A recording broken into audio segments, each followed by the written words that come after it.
Good evening, everybody. How is everybody doing? Good evening. I'm fine. You? Good, good.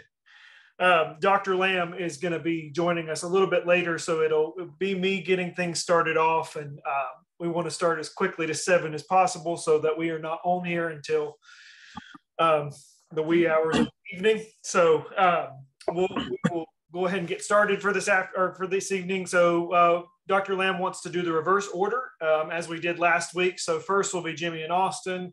Then we'll go to Akeisha, Tyler, and Tanya. Third will be Nathaniel, Jonathan, and Carly. And then fourth, Jennifer, Sonia, Willie, and Laura. And that's in the chat box as well. And so just a couple of quick reminders before we get started. Remember, and just some things that Dr. Lamb wanted me to point out is that the basic things of this that he wants you to get out of this tonight is that you can't move federal money, you can't move state money, and you can't change the formula for local.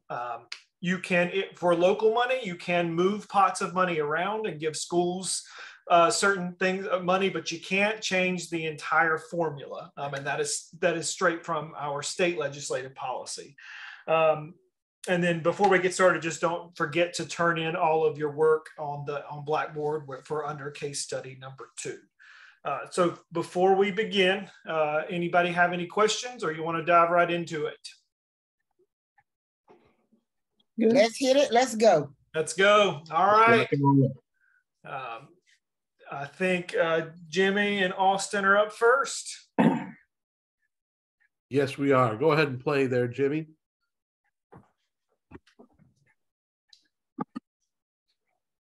Oh, I'm sorry. Hold on. Ooh, okay.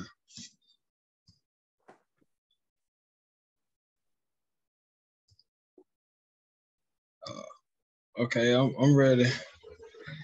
All right, this is our case study number 2, study based on budgeting. This is Mr. Austin and myself, Jimmy Gauls.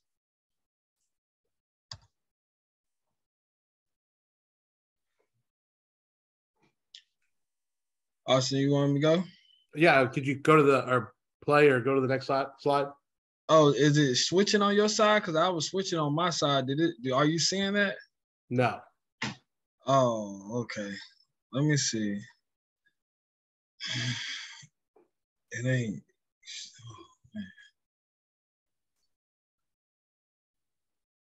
Because I mean, it's switching on mine. So let me stop and let you do yours on your end. Okay. That is fine.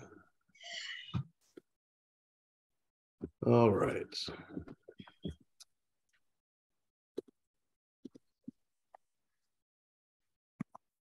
All right. See that, Jimmy? Yeah, I can see it. Okay. All right. So background, a local superintendent wants to implement student-based budgeting, SBB, which was piloted during the previous school year in 4 schools within the school district.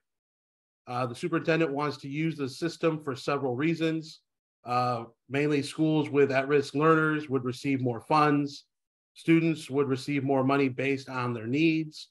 And this plan would, in the superintendent's mind, fulfill the needs of district students better than what he called the traditional way. What is student-based budgeting? Funds follow students rather than going directly to programs and staff, which obviously we just, we know that could potentially be illegal. Number 2, per student funding varies based on students' educational needs. 3, funds are allotted to schools so that principals have more control over allocated school budgets. And it uses 3 pillars, what they call 3 pillars, which are equity, transparency, and flexibility. So then we go on to what Leandro's law is. Go ahead, Jimmy. All right, it's a Leandro law background. In 1994, parents and students in school districts in 5 low-wealth rural North Carolina counties, one county that I stay in, which is Cumberland, Halifax, Hope, Robertson, and Vance, they filed a lawsuit against the state, calling it Leandro versus the state of North Carolina. The Leandro case, and claiming that students in these counties were being denied their right to a sound basic education in violation of the North Carolina Constitution. According to our Constitution, Article 1 in Section 15 of the North Carolina Constitution is the duty of the state to ensure that all students have access to a quality public education. Leandro versus State, more often referred to as Leandro case, reaffirmed the pupils of color and those from low-income households are disproportionately denied access to a quality public education due to inequitable and insufficient school financing.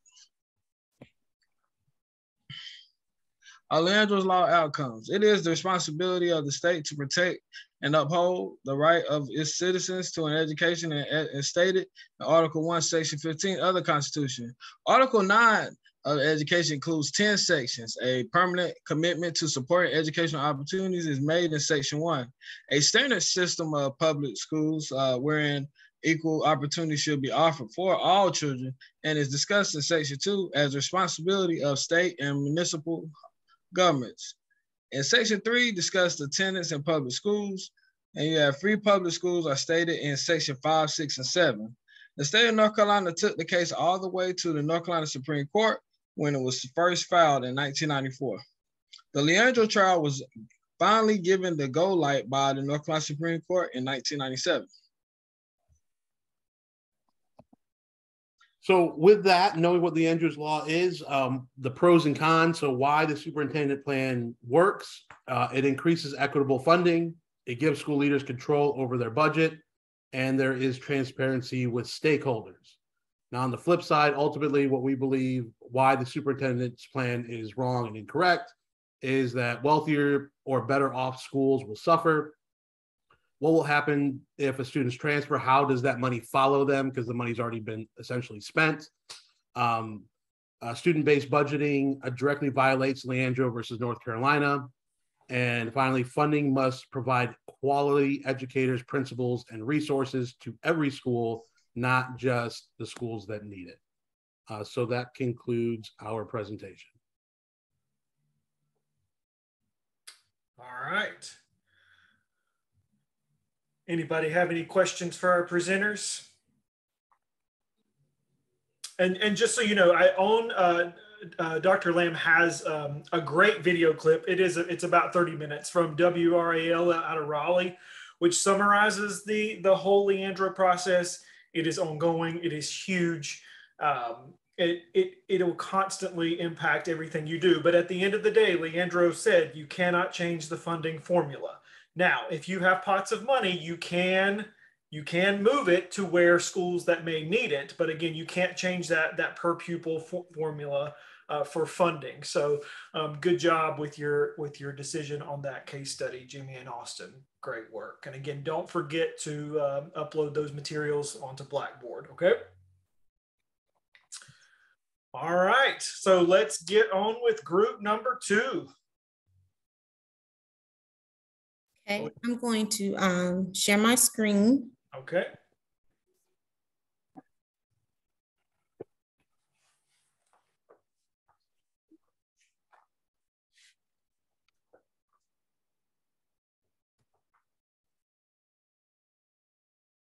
Can everybody see it? We can see it. Can you put it in present mode? There you go. Yeah. Yeah, I think I can.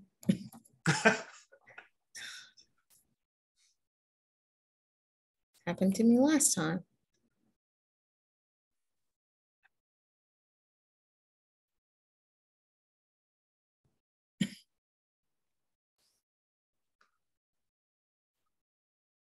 There it goes. All right. There we go.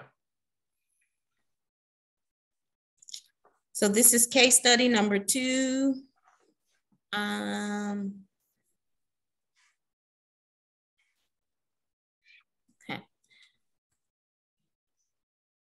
Okay, I'm going to start off just giving a case overview. That letters were sent to parents in the community to inform them that the school district had decided to launch a new system called the SBB. It is a program to distribute funds to schools that have certain needs, grade levels, and at-risk students. In the past, districts were given funds based on number of students and staff ratio, realizing that not all school districts are the same. SBB focuses on addressing schools and students with diverse needs. The decision to go ahead with this program was based on what was said by principals of school chosen to pilot the program the year before and concerns that were being worked through. This program wanted to ensure the parents and community that was implementing this system, it was all about the students. And I'm going to start off with talking about the Leandro case. In 1994, parents and students in school districts of in low wealth rural North Carolina counties filed a lawsuit alleging that students in these counties were,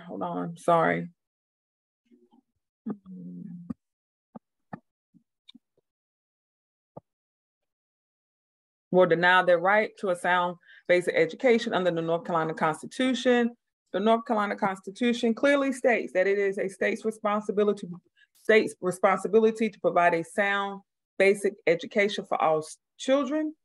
Revising the funding formula is the job of the state and not the LEA. A principal cannot revise the funding formula. That's what the Leandro case stated. Akeisha? So many states in the country do not have such a mandate in their constitution, which is why the Leandro case has never been turned over, or it's never been in court. They can't say, well, hey, you can do it like this, states or LEAs. The Leandro case affirmed that equitable and inadequate school funding bars access to a sound basic public education, particularly for students of color and those from families with low income. So the Leandro case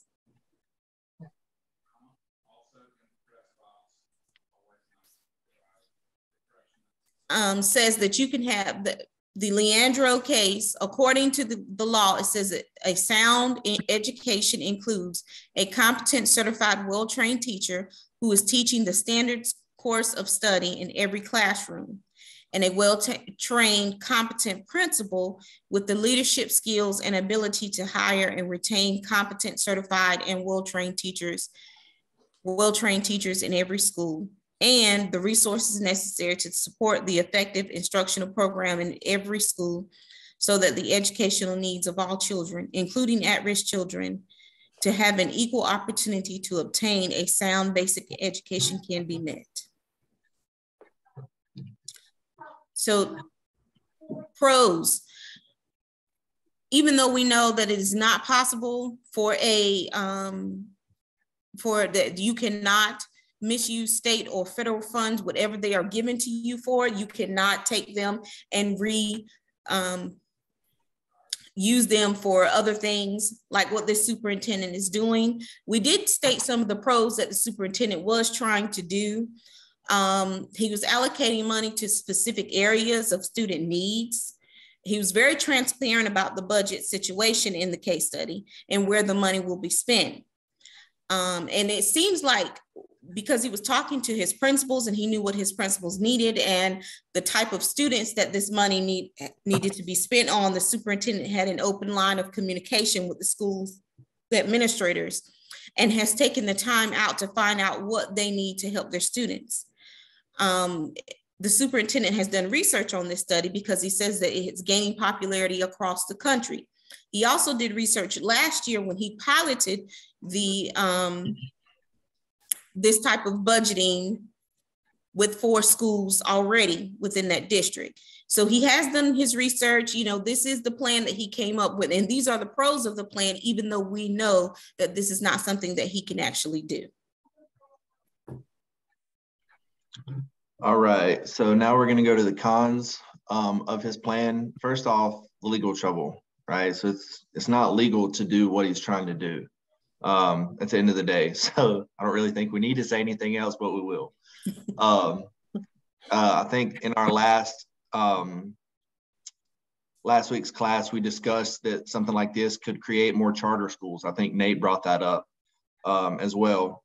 Some schools will receive more funding based on the number of students with diverse needs.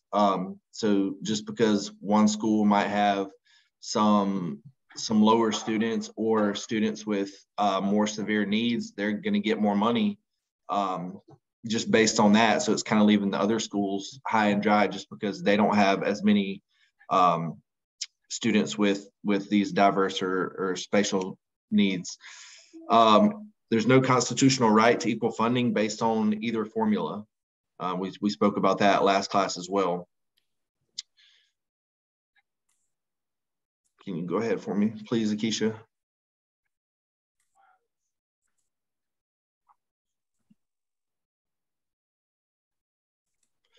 Oh, there you go. We said it was inconsistent funding statewide, which could lead to students leaving school district for other school district options, which is going to create a competition within school districts for not only students, but for staff as well. If, the school over in this district is receiving more money, which could lead to a higher teacher compensation, well, why am I not going to try to go over there? So you're going to have districts competing for students and staff. And then just a couple of questions we wanted to think about too. So does this funding go straight to teachers, or will it be used to provide services for students who are more high risk, things that we don't really know? And then what are the qualifications for the extra funding? What are the specifics that we're talking about that allows one school to gain more money than the other? Just some gray area that we weren't sure about. Ethical paradigm. So we're talking about justice. No, there's no justice here because the law does not support this type of budgeting. The Leandro case states that revising the funding formula is the job of the state and not the LEA. Therefore, a principal cannot revise the funding formula. I mean, you just can't do it. Care, we talked about arbitrary and capricious. So the superintendent was arbitrary and capricious because the decision for funding was up to his individual discretion. In this case, he took it upon himself. But it was clear, I mean, although his intentions were good, it was still his discretion and he still wasn't doing things the right way. He may be intentionally trying to help because he saw a need, but he, like as I said, he went about it the wrong way. And ethically, he wants to help the students. Nobody can argue that or, deny that fact. But the law clearly states that there are processes that must be followed. And we want to throw a Dr. Lamb quote in here. So it's important to remember, following the law equals keeping your house. So definitely want to do things the right way, no matter what your intentions are.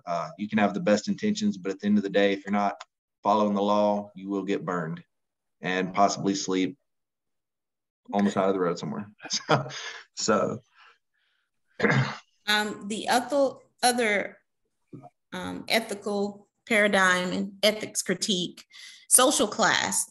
The former formula did very little to address students in schools' diverse needs. With the new proposed budget, the money will follow the students. More funding will be allocated to schools with special populations, diverse population, and those from families with low incomes. So, you might have a school that may not have such a diverse population who may not get as much funding and struggle because of it. So social class, teachers will lose their jobs under the proposed plan. The Leandro case clearly states that this cannot happen because the Leandro case, part of the money that the state gives pays for teachers. It pays for their salaries, which is a very, very big thing. You have to have teachers, which goes back to having that sound and that basic education, which is a highly trained teacher. So if you don't have the teachers in there, you're not able to pay their salaries because the money is going to the students who's going to actually be able to teach the students.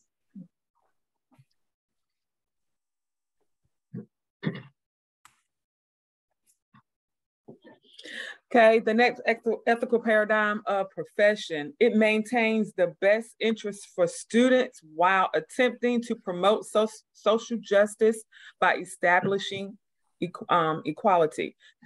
Equity, excuse me. He is trying, or the superintendent is trying to allocate funds to make schools more equitable. So the main question was, is the superintendent's plan appropriate? Legally, the superintendent's plan is not appropriate because only the state can change the funding policies, not principals or superintendents. He can spend leftover money from the general fund where he sees fit. However, it needs to be approved. A budget should reflect the priorities of the community and address the needs of the students, and knowledge of how resources impact achievement should be stated. I think that's it. That's all we have. That's the end. Mm-hmm. Yep. Yeah. All right, good job. So let me play the devil's advocate here for a second. So you guys talked a little bit about how the superintendent's intentions were good, that he was pro what's best for students. But if he was violating the law to start with, talk to me a little bit about how his intentions were really good. Well, for example, if you were to get caught in this whole scenario, now you're down to superintendent, which is a pretty top tier position, of course, in a school-like setting. So then we have a trickle down effect, leadership, who's the next leader in line? Because if I assume, this person is going to be let go because he's messing around with money. Right. So, I mean, I think we were just, we said yes, his intentions were good because he was, in our mind, putting the students first. And I know that's not right, but I mean, it doesn't make it legal. It doesn't make it okay. But the fact that he was trying to give money to, I guess, areas that he thought needed more attention, that's why we're saying his intentions were good. But at the end of the day, I know it's not legal, so he wasn't ethically doing things the right way. But and I guess kind of in my mind, what I was thinking is if you have a class, right, and you have one student that's really struggling, kind of go to the side and you give them a little bit more extra attention. You're kind of giving these schools extra attention within, like, giving them more money, but then your other schools are over here, they're good, kind of doing their own thing. I guess that's kind of where we thought his intentions were good. But at the end of the day, ethically and legally, he was not doing the right thing. No. And I did start out saying that even though we know this is against the law and you cannot do this, but, I think what Tyler was saying is on point. I think we were just our group was more looking at, hey, he is trying to help students. We get that, but you just can't do this. At the end of the day, legally, you cannot do this. And here's the little bit of pros is what his plan said, but here's all the reasons why he should not do this in the grand scheme. I totally get that. Here is my advice to you all when you become principals, that you, and even superintendents, which that makes this case even more bizarre, is that this really wasn't coming from a principal, it was coming from the superintendent, it's just it's a cut and dry one where it should say the guy was wrong, scratch this, we move on. So I understand where you guys are coming from, but what I tell my principals every single day is start with the law. Take your emotion completely out of it. So if you are faced with a situation where you've got teachers who are coming to you and say, we need to change the way we fund our kids, the first place you start is where? Where do you start? Where are you going to always start as an administrator? Board policy. With the policies and law. Yeah, not your emotion, not your good intention. So you start with the policy, then you make decisions based off of what's best for kids that's in alignment to the policy. That's just kind of the point I was making. Yes, he came from a good place. There were pros, I guess you could say, but at the end of the day, he loses his job. And then, it was just mentioned, once he loses that job, then it creates a ripple effect throughout the school district that's going to uphinge everything based off of that one this one decision. But even when go ahead, Tyler. I was just going to say, good intentions don't hold up in court. So right, they never do. So my advice to principals is don't start with good intentions. Start with the policy. Then tailor your plan to make sure that you're complying with the policy and then doing what's best for kids. That's kind of how it works. I want to offer, again, welcome everybody. I had to run over to another Zoom for a minute, but I'm back. I knew Dr. Stain would do better than me. But here's the thought too. I want to follow up on something that Nate implied. He said, but he there's another piece to that too. not only do you harm the district by the superintendent getting fired and probably the finance director and 2 or 3 other people, think about this as well. Now, this is the underside that nobody tells you except me, because I'm not smart enough to keep it from you. When you misspend money like this, you get penalized. You get penalized. I'm talking about the district gets penalized money. And you have to revert money and you have to pay penalties. And so in the end, not only would you not help kids, you're going to hurt kids in the long run by having to revert money, number one, and pay penalties, number two. I've told you the stories, Vance High School, we counted a bunch of kids present that were not. We had to pay all that money back to the state and to the feds, and we had to pay a matching amount in a fine. That's the part that you got to understand is not when you have those good intentions, not only do you not get that, do you lose that part, you can hurt yourself even more, not just by getting fired, but you don't have as much money at the end of the day as you would have had to begin with. You don't only have to revert money, you get penalized money. They fine you. I say the feds will fine you and the state will fine you both. And so that is to deter you from ever doing that again. So I said, yeah, they'll fire you, but they'll make it so hard that the person that comes behind you will never attempt that again. So Nate's exactly right. I understand, Tyler, you're exactly right. He had the best, he was trying to help kids. I get it. Yeah. But in the long run, not only was he not going to help kids by losing his job, he was going to hurt kids by losing a bunch of money as well. Right. And so if I had been with you last semester in your assessment semester, I would talk to you about a principal that I knew that manipulated test scores. And he did it to try to help kids. Except the problem is they got used to that help, let's call it help. They got used to getting 2 weeks before the state exam, getting the study guide, which was just a copy of the state exam. After a few semesters of that, kids quit studying. Teachers quit teaching. They just was waiting on the study guide. And then Common Core came along and we went back to the original state testing guidelines where the principal picked the test up that morning, took it back to the school. Teachers were waiting in the cafeteria. They passed it out. They brought it back and it was graded by lunchtime. Not only, and so here's the question. They had been scoring 65% as a high school proficiency. They started cheating and went to 85. When they could no longer cheat after a few semesters of not teaching, not learning, just talking quietly among themselves in class. Remember, they started out at 65. They jumped 4 standard deviations without changing teachers or kids, which is impossible.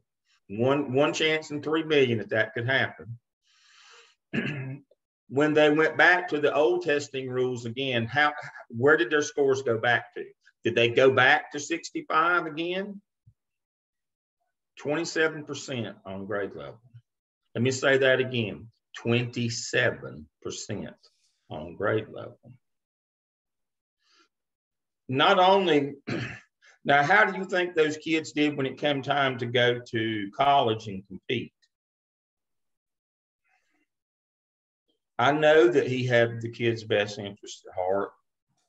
They were tired of the doctor, lawyer, Indian chief, the county seat high school wearing them out every year. They were tired of that.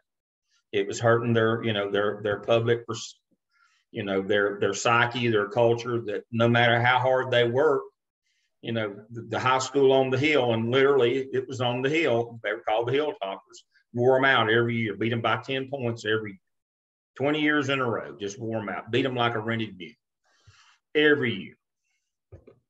And he said, this is really hurting our school. Our kids they don't try like they just don't think they can do it. So he manipulated. And when you start manipulating, the kids end up the ones who are hurt in the end. It's just the way it goes. Excellent job. Thank you. Dr. Sane, just continue right. Just try to listen and learn something. All right. So up next, I think we've got Nate, Jonathan, and Carly.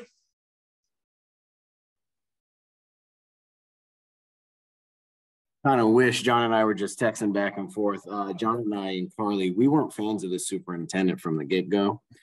We kind of wish he waited a minute, but it's all right. We'll dive in head first and take care of it here. I'll be the slide guy, and Carly is going to start us off. Are we good? Can you go? You all see? We got it. Great. Cool. All right, so let's start off with the case Leandro versus the state.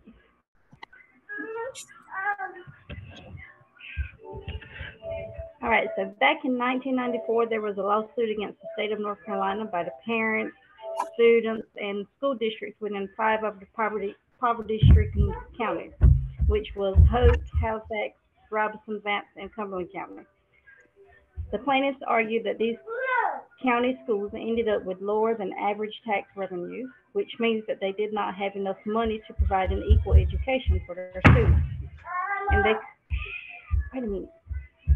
couldn't compete with teacher pay, special services, or educational materials. And the plaintiff's argument is that, next slide please.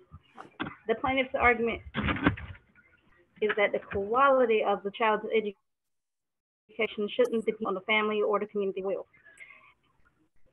So yes, technically it costs more to educate those students that's at a disadvantage, but the state had not done enough to equalize the school funds across the state of North Carolina. The plaintiffs proposed a solution for a higher level of stable funding for poverty-stricken counties. Next slide. All right, now the defendant's side, they had several urban school districts that raised an equally important concern. Their schools were burdened with large numbers and disadvantaged students that are more costly to educate. So they argue that the state provided adequate resources to fully educate the disadvantaged students, which is poor special education or limited English proficient students anywhere in the state. Next slide. The court unanimously stated that neither school district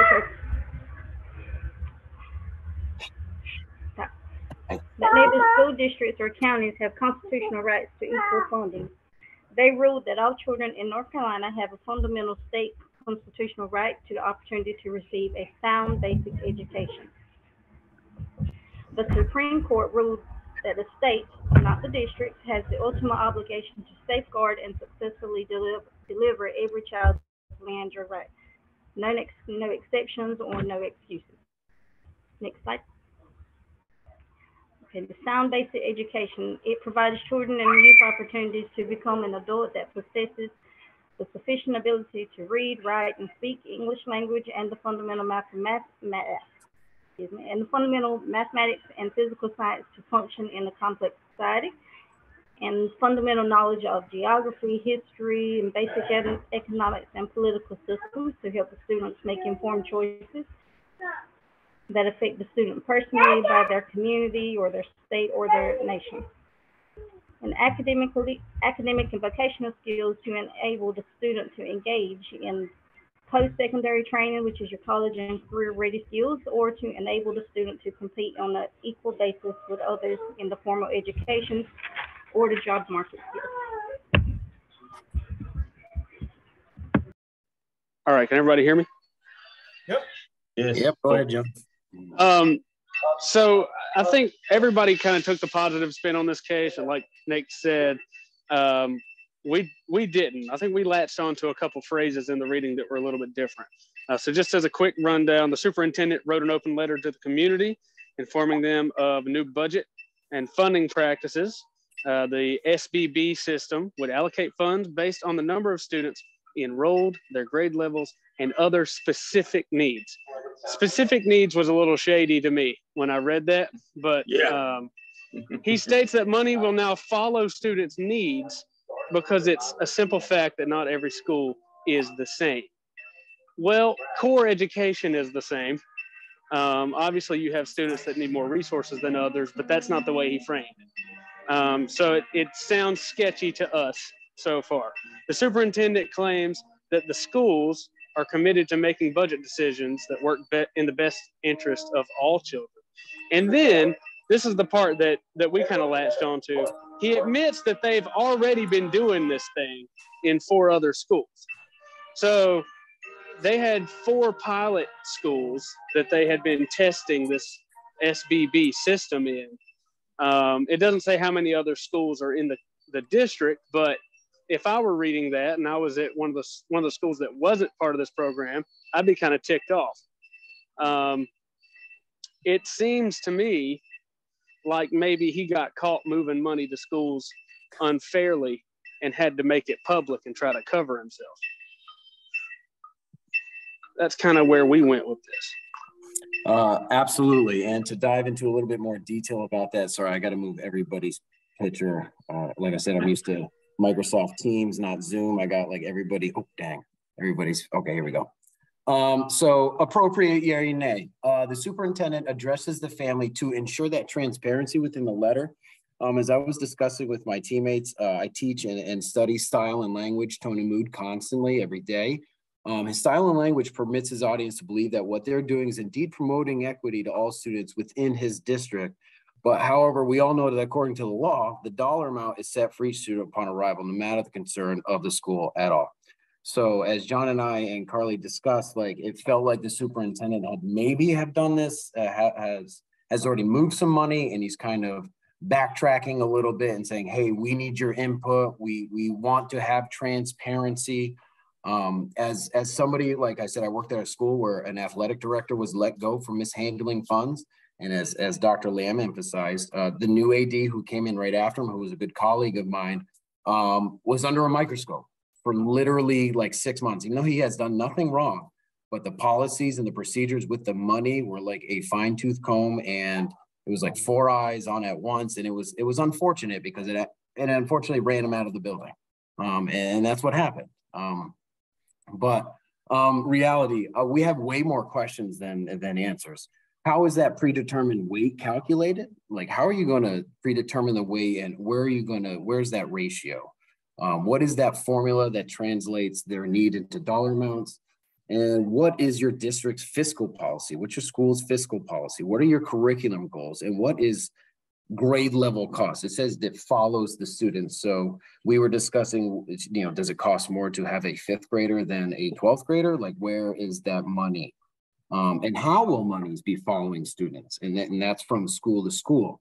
And then John and I were discussing about with Carly about the fact that attendance is super important. And me personally, with Langtree Charter Academy, attendance is crucial. I mean, we are literally during returning teacher orientation, we have a whole day almost dedicated to attendance and the importance.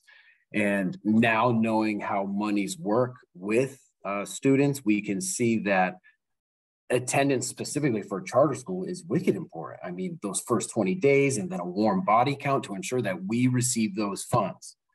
And then unfortunately, I mean, for other districts, if that student does choose to leave for any sort of reason otherwise, we still receive that funding regardless. So, I mean, it is almost a dog eat dog world kind of vibe, it kind of feels like, but it's almost like we know what competition drives. It drives a better quality product. So that's kind of what we at the charter school kind of want to promote. And that's kind of how we're going. What do you think, John, Carly?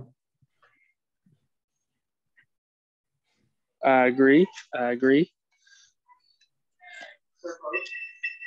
I think one thing that I'm metronome. I'm not teaching at the moment, but one thing that I really would be wary of is it could go sideways really quick, I think, like regardless of intention. And so just like you said, did the end justify his means? I don't know. Maybe the one time, but like a new superintendent takes office with the same budget plans, what happens then? Great. Really good. And that would complete our presentation. Share here. Wait. Just please be. Oh, there it is. Oh, it's embarrassing. I like your take. I don't have a problem with your take. I think if you're in a non-traditional public school like a charter school or a private school, I think your point is well taken. And even in public schools, everybody doesn't always. Your point is well taken about competition, attendance. You know, you don't get all the money for the year, but you get the money for that month. You understand that, but you're exactly right. I mean, it's very competitive, but it's also competitive within the district. Now, if I might be the person that believes that these kids over here deserve more, but what about these parents of these kids over here? Like the example I used last week, the kids in Chapel Hill. Their parents and grandparents were not happy because their kids were losing something to give more to the Carrboro side. Now we could say that those kids need more. I wouldn't argue that they need more, but you're having to take it. Money is finite. It's not infinite. You know, there's only so many dollars. If I give some to this group, I got to take some from somebody else. The state says I'm not giving you any more money. If you give them more, you're not supposed to, because I'm telling you, you can't do that, because I can't make, the state says I can't make up to these people over here, their Leandro right, because you decided to give your money to somebody else. This is all you're going to get. So don't do that, because don't come to us for more money, because the people whose kids get less money, they're going to be screaming and yelling. They're not going to be happy campers. And we have no relief for you. So we're telling you, don't do it. That's the solution to the problem, is don't do it. Let me give you a scenario. I'll use myself as the bad example. Let me give you a scenario. I was principal of a school. It was the last school going out of the county. One road going that way.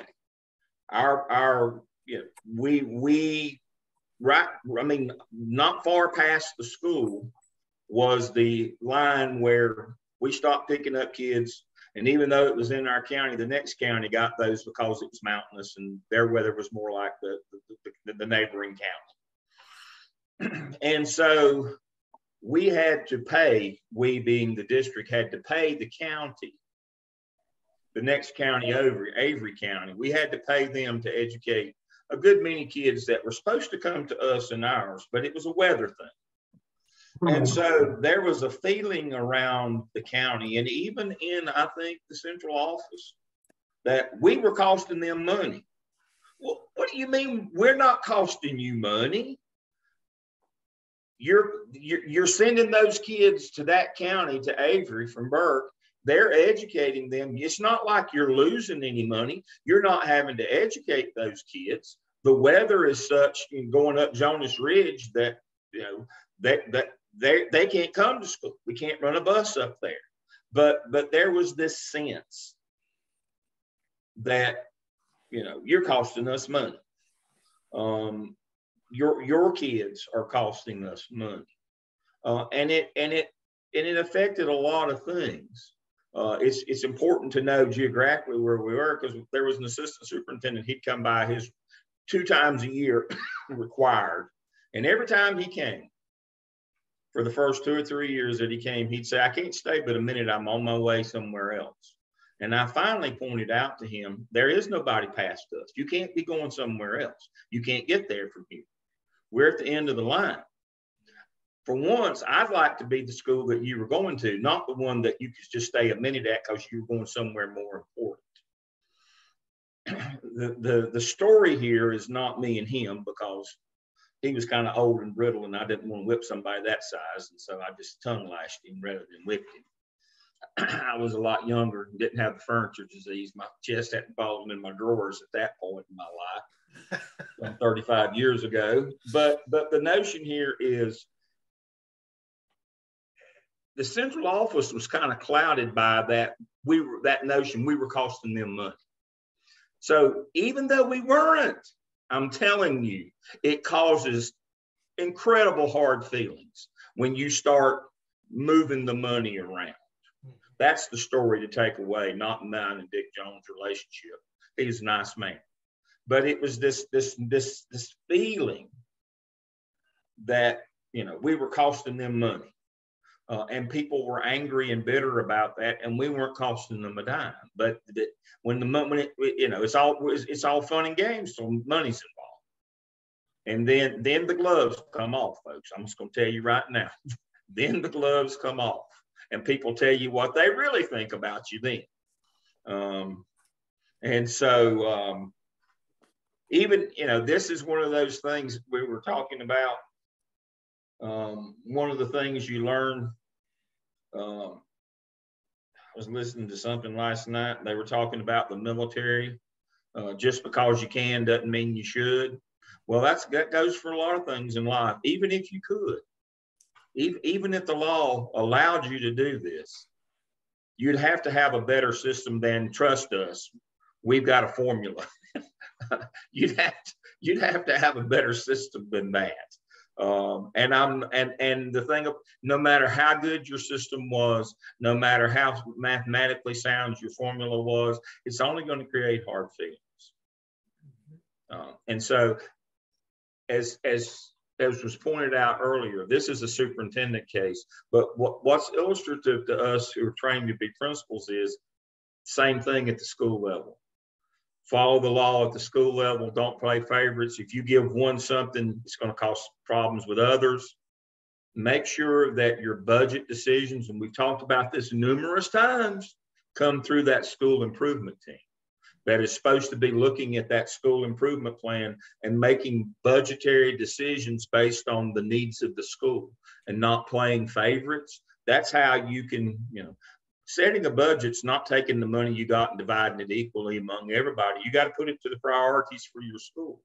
And the way that you can hopefully avoid some of these hard feelings and some of this backlash is to do it through the priority set by your school improvement team. Because if you don't give everybody what they think they deserve, you'll never hear the end of it. It'll be a problem.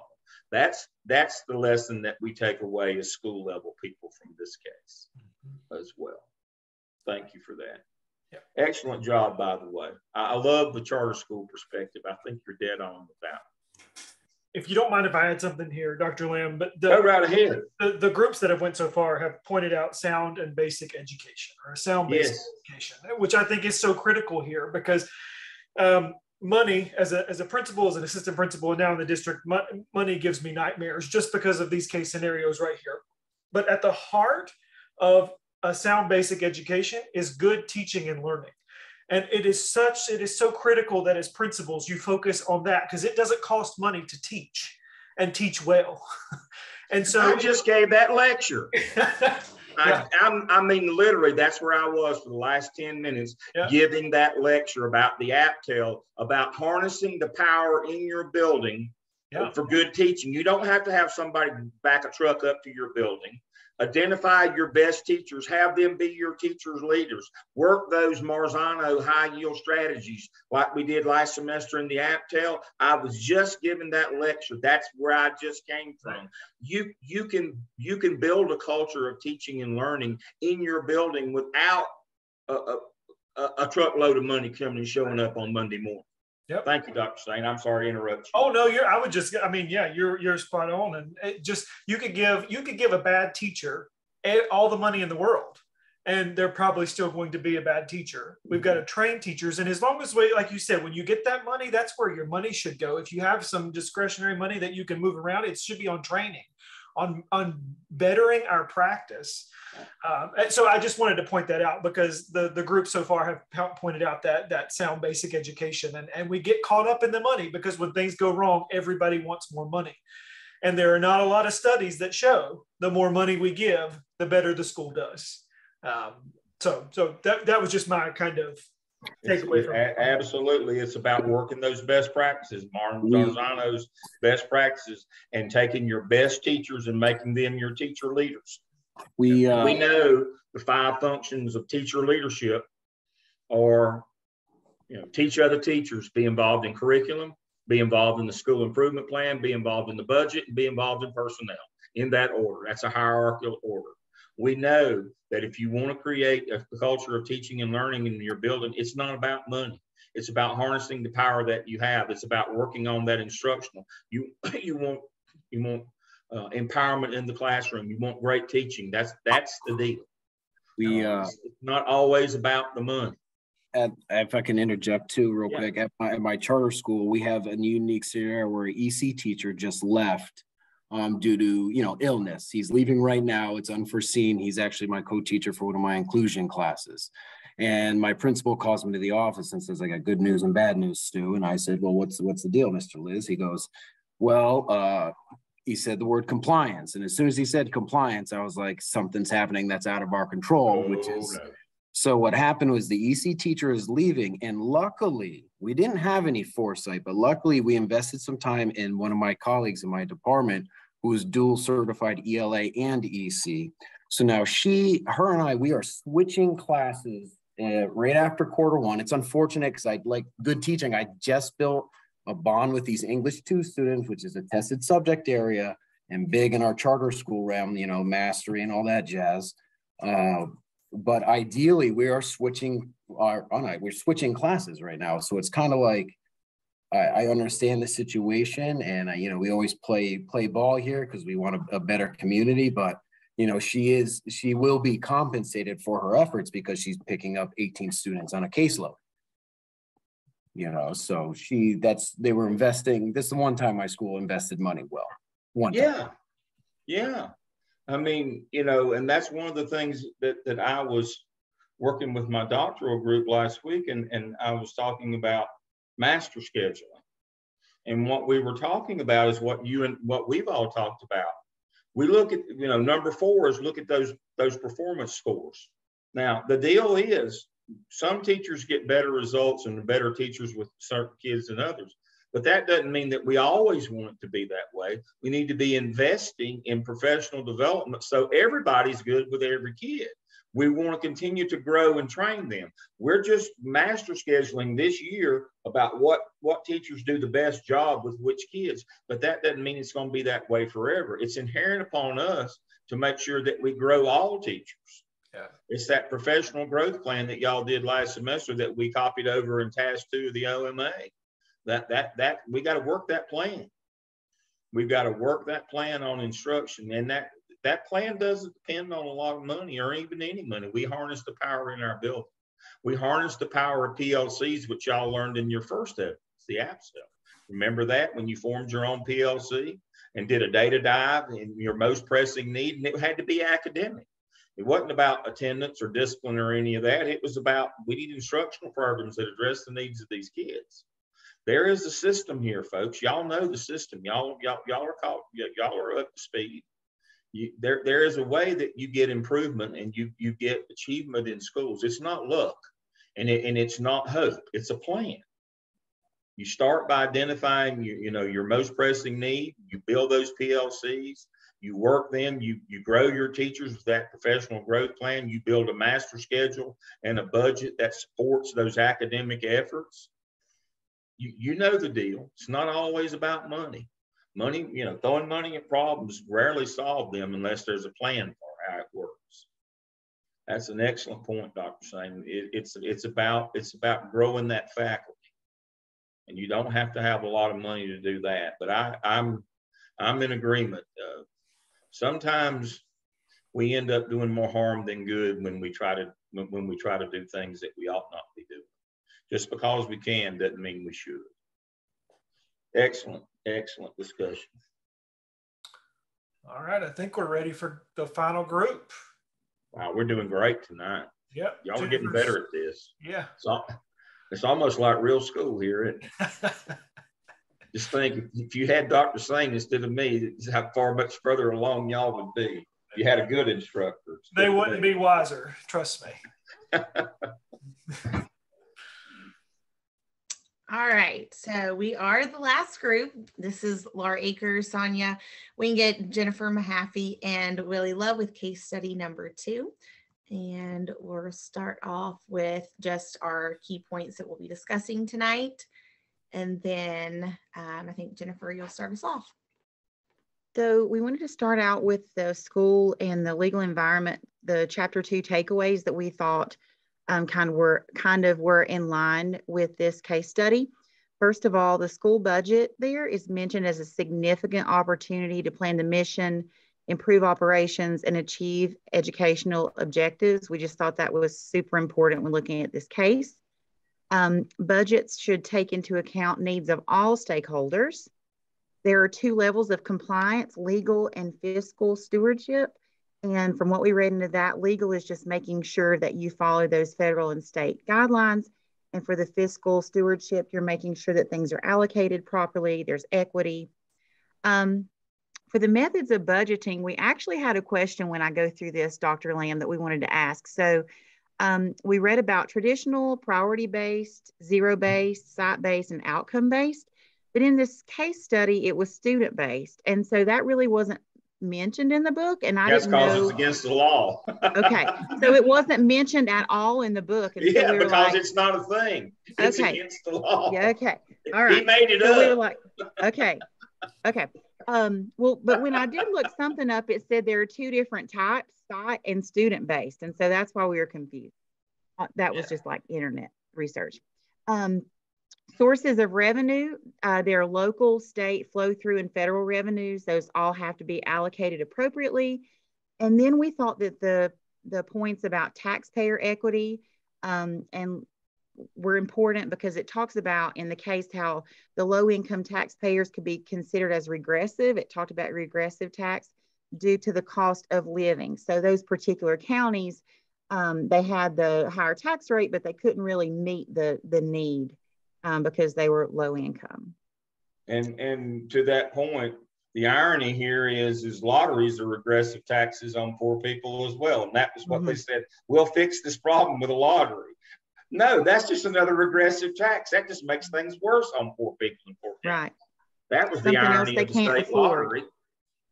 Then for the case study summary, the school system wants to implement student-based budgeting. Funds will be allocated to the school based on the number of students enrolled and the specific needs of those students. The plan addresses the diverse needs of students like at risk, and student needs will be given a predetermined weight. It claims to promote equity in funding, and then there was transparent communication with school leaders and families, or it claimed to have that transparent communication. We did think, like the other group said, that there was a little bit of shadiness going on. They already had these pilot things going. That really wasn't very clear at first. Okay. So next, Sonia is going to share about the Leandro case. Okay, in 1994, parents in rural North Carolina filed a lawsuit against the state of North Carolina because they felt that their children were not receiving a sound education like other schools in the area. They argued that despite the fact that their residents were taxed higher than average, they still did not have enough money to provide a sound education to their children. Their argument was how well districts were able to add money to flat rate that was given by the state. They wanted them to change the flat grant funding formula to a district power equalizing. Uh-oh. You went mute on. Sonia, you're muted. Sorry. We just got district power equalizing formula and then you cut out. Okay, it said now, I looked those up and it said all levels of government, local, state, and federal in the United States play a role in funding schools through a system called fiscal federalism. Today, the goal of most states' funding systems is twofold. To ensure that each district has an adequate level of funding per pupil, including additional funds for students who struggle to learn standards, mainly students from lower income backgrounds, students who are ELL, and with students that are with disabilities. And then the other one is to ensure that the overall system meets fiscal equity standards. Now, to accomplish these goals, states provide districts with 4 different school finance formulas: flat grants foundation, guaranteed tax base, sometimes called power equalizing or percentage equalizing, and combination formulas. Flat grants provide every district the same amount of money per pupil. Today, only a few states have a flat grant as part of their overall funding system.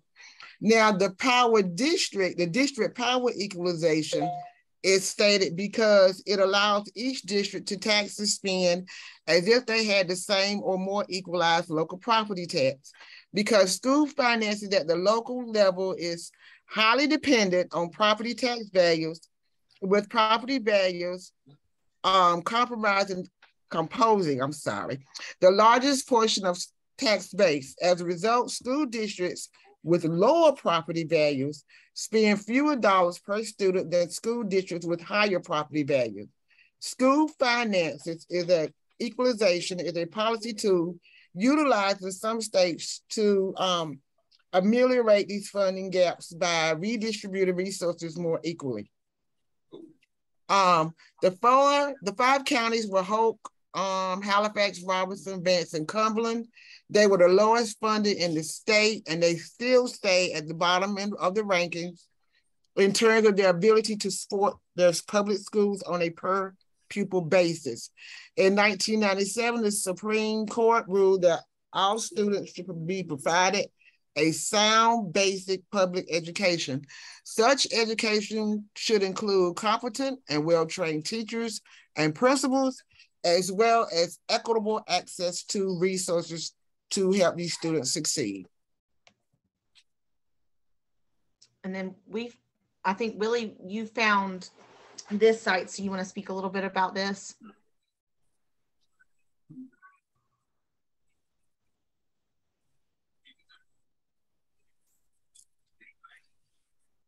Willie, did you want to speak a little bit about this site? Oh, I was just talking. Y'all can hear me? Nope. All right, there were 5 categories in these 5 counties. I'm only breaking down the 4 categories, 4 of the 5. But let's see, property value, rank, adjusted property tax base per student is one category. Actual effort, total current spendings per student is the second category, and the third category is actual efforts ranked to total current spending per student with low wealth and small county funding. And the fourth and final category is ability to pay ranked revenue per student. Hope County came in, the higher the number, the poorer the worse the county's doing. So Hope County came in at 97 in the first category, 98 in the second category, 99 in the third category, and 98 in the fourth category. Vance came in at 88 in the first category, 86 in the second category, 75 in the third, and 87 in the fourth. Halifax came in at 64 in the first category, 45 in the second, 42 in the third, and 68 in the fourth one. And Cumberland County came in at 94 in the first category, 61 in the second, 76 in the third, and 80 in the final category. Robeson is at the bottom of the pile. They came in 100 in the first category, 99 in the second category, and 98 in the third, and 100 again in the fourth. Thank you. All right. So the compliance issues. So I think basically why we had Willie share that, one of the parts is that there's obviously still issues. In 2004, the case was revisited. It was ruled that the state was not providing a sound basic education as noted in the Leandra rulings. And he's going to talk about this a little bit more when we go over our timeline, but compliance issues continued into 2017. And so an independent consultant, I think it was West Ed, was brought in to review and offer recommendations.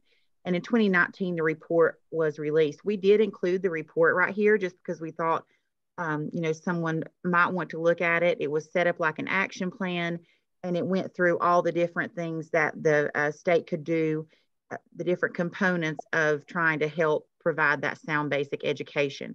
And so Laura's just going to talk about those in a little more detail. Perfect. All right, so here you have your 8 critical needs to consider when providing the sound basic education. This comes from that report in 2018. The North Carolina judge responsible for oversight of the state's implementation of the Leandro decision appointed the nonpartisan nonprofit research West Ed, which we gathered this information. And it includes the 8 recommendations for how North Carolina can comply with the directive to provide a sound basic education to all North Carolina children. So this is a graphic that shows, and then this explains revised state funding model to provide adequate, efficient, equitable resources, increase cost effectiveness, promote future stability, identify small number of foundational and high impact investments, provide a qualified, well-prepared and diverse teaching staff in all schools, provide a qualified and well-prepared principal in every school, and provide all at-risk students with the opportunity to attend high-quality early childhood programs, such as even the pre-K programs, direct resources, opportunities, and initiatives to economically disadvantaged students, community resource connections, and outreach for those students. Revise the student assessment system and the school accountability system, build an effective regional and statewide system of support for the improvement of low performing and high poverty schools, and then convene an expert panel to assist the court in monitoring state policies and plans, programs, and progress. So here we have our timeline. It kind of shows you from 1994 on through. I think Willie's going to touch on just some pieces of this, and then Willie, you can tell me when you're ready for me to move on to the next slides. Okay. All right. I'm gonna touch on 1994. Again, this is just being reiterated. 5 poor school systems sued the State Board of Education, arguing North Carolina had failed to educate all students equally. In 1997, Leandro won. The North Carolina Supreme Court ruled all children have a right to a sound basic education. So my question is, did the plaintiffs win? Did the plaintiffs win? Yeah. No. No. They did not win. So when we say the ruling was everybody gets a sound basic education, that was not a good thing. What they were saying is that's all you get. Mm-hmm. You're asking for more. They determined that the low wealth districts were asking for more than that. And they said, no, when we give you this flat grant money, that's for a basic ed. That's all you're entitled to. So the plaintiffs lost the case. Got to make sure everybody gets that. They did not win. We have this notion that because they said you get a basic education and they started monitoring that, and later they said they weren't, that people think, well, oh, they must have won. They did not win. But what they found out subsequent is these kids aren't getting a basic education because they're not really giving them enough money. The state says that whatever we give you is enough. Well, that what West Ed said, no, that's not true. You can't just say we give you this much money and that's what it costs. If it costs more than that, you got to pay more to get the basic ed. But now the General Assembly is arguing, no, you're asking for extra.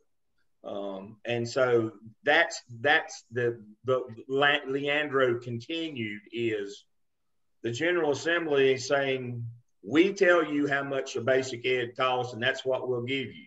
And West Ed is saying, we don't care what you gave them, they aren't getting. And so that's the current argument. But you got to keep it in context that nobody has broached the topic, or it has not come back around that if you want to try to address these inequities, you got to change the formula. That's not on the table again. What West Ed said, give them a sack of money to fix this problem one time. But the General Assembly is even saying, well, that won't fix it, and we're not going to do it. So that's where we are now. But the notion here is the only way that you would be able to, in theory, I'm not saying in practice, in theory, the only way that you would be able to address inequities, whether it worked or not, it's a different story, is to change the formula. And that did not happen. It is not on the table. That's not what the subsequent lawsuits and subsequent issues with West Ed and Judge Lee and all that is not on the table. So don't go down that rabbit hole of a sound basic education. The issue is, can you manipulate the money? Can you get a different formula? And the answer is no. Don't go down the rabbit hole of are they getting it or not? What we're talking about is the money, how the money is divided up. And again, you got to focus on the law here. And so to Dr. Sain's point, your kids may not be getting a basic education, but it may not be based on how much money you're getting or not getting. It may just be based on what you're doing or not doing. That becomes the argument then. And so you got to keep the argument in focus is that even if we gave you a truckload and you know, the last judge said give them $2 billion, two with a B, billion. But what we have found, especially in one of those counties, that the state has backed the truck up to that, and they still aren't doing any better. It's their practice. It's not the money. We could all do better if we had more money, but you know, specifically one of those counties, the state has backed the truck up, and it did not work. It has not worked. It has been an unmitigated disaster. It's worse than it was before.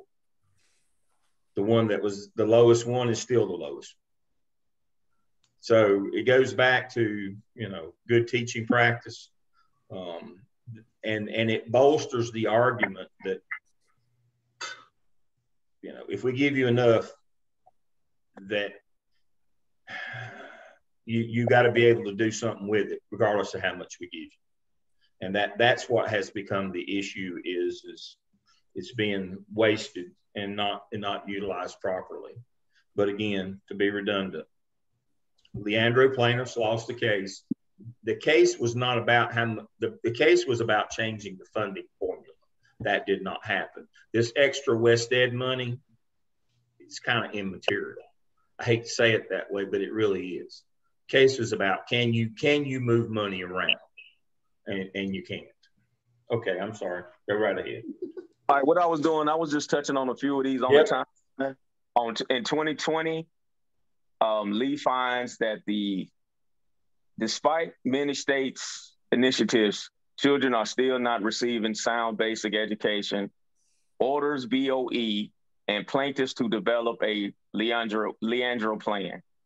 In June of 2020, Lee orders state to implement plan.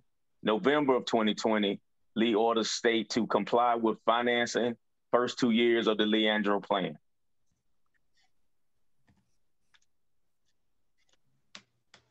Okay, the first three on slide 10 have already been touched on: teachers and principals, funding and resource equity, and assessments and accountability. So support for low performing schools, create a system of assistance and I need my glass. Create a system of assistance and what's that? I can't even see that. Can you blow that up a little bit on the screen? I got it. Create a system of transitional functioning that provides specific support to low performing schools and districts that serve a disproportionate number of students with academic risk factors. And then the next one is early learning. Again, we touched on that earlier. The pre-K system, provide all children with equal education opportunities before age 5 with access to high quality pre-kindergarten and other early childhood learning opportunities regardless of where they live. And career readiness, promote successful high schools to post-secondary transition and careers, preparedness with opportunities for relevant workforce learning, technical skills development, and more chances to earn college credits during high school.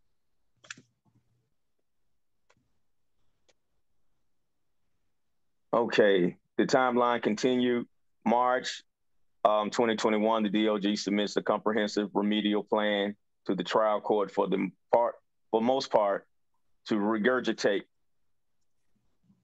West End's report and echo the governor's budget proposal. The plan includes 146 proposed action items to be implemented across the state. Even though the only trial in this case was limited to at-risk children in Hope County, the plan created by executive branch agencies repeatedly acknowledged that any proposal would require legislative approval. In November, just to read ahead, in November of 2021, before the state budget was enacted, plaintiffs and the state asked the trial court to require the state controller and treasurer, neither who were part of the lawsuit, to transfer $1.7 billion out of the state treasury to pay for the beginning years of the comprehensive remedial plan. On November 18th, the General Assembly enacted, the governor signed the state budget. The state budget appropriated $21.5 billion to K-12 public education for the fiscal year of 2021 through 2023. On November 24th, 2021, the state controller, who was not party of the lawsuit, had been ordered to transfer money from the state secretary. In November 10th, October, asked the Court of Appeals to stop the implementation of the November 10 order. On November 29th, the Court of Appeals issued a writ of prohibition restraining the trial courts from enforcing the portion of its order requiring the petition state controller to treat the $1.7 billion in unappropriated funding as an appropriation. Okay, slide 12, continuation again, December 2021, various parties of the lawsuit appeal. Some appeals were from the trial court, November 10th order. Others were from the Court of Appeals decision on November 18th. March 2022, the Supreme Court grants several motions, including motion to take appeal of the trial court order directly, thus letting it skip the Court of Appeals. At the same time, the Supreme Court sends the case back to the trial court to determine what effects the enactment of the state budget had on the trial court's November 10th order.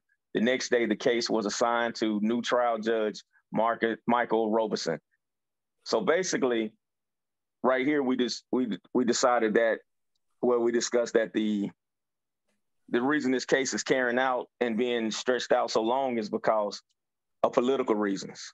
That is correct, Willie. You have finally struck upon the answer. And so they made Judge Lee step down and they assigned Michael Robeson to take his place. That is correct. And then on April 2022, the trial court issued a decision starting it. It was bound by the Court of Appeals decision that the court could not order state officers like the state controller to transfer funds out of the state treasury. The trial court ruled that the state budget provided some of the money necessary to implement the comprehensive remedial plan, but entered a judgment for additional money.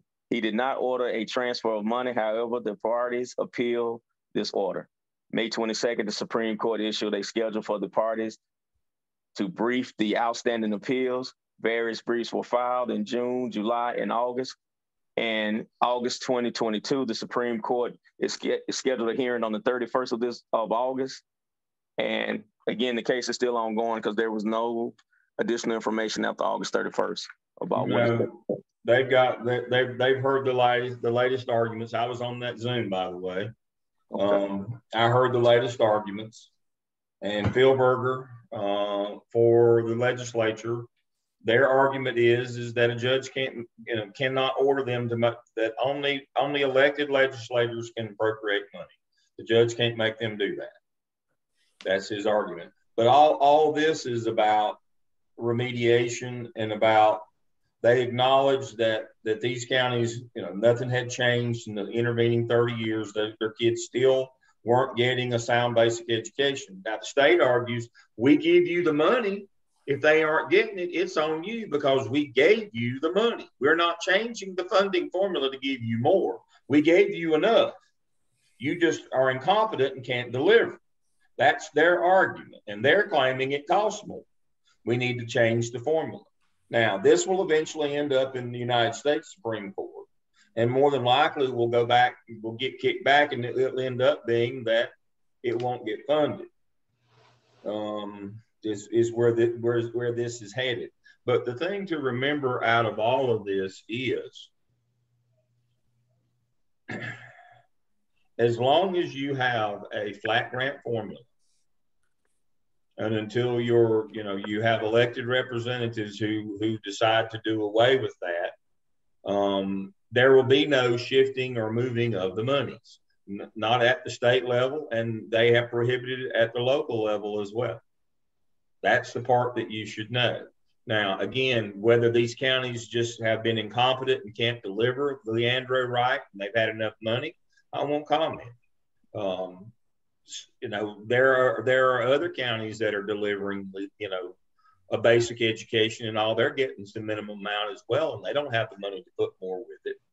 So that leads us to the conclusion, or might lead us to the conclusion, that it's not the money, it's the people.